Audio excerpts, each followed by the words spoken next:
Let's see how to use dual SIM on iPhone 15 Pro Max.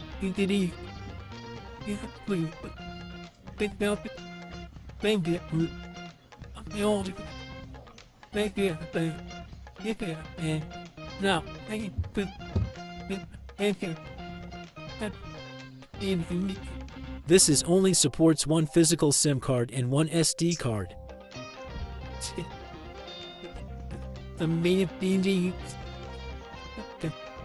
It's this.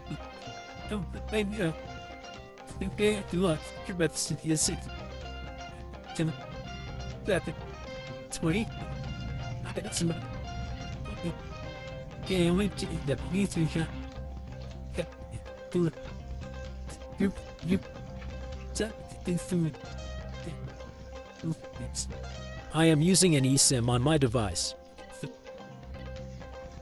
The secondary SIM card is an eSIM, and it is a physical SIM card. This way you can use two SIM cards in your iPhone.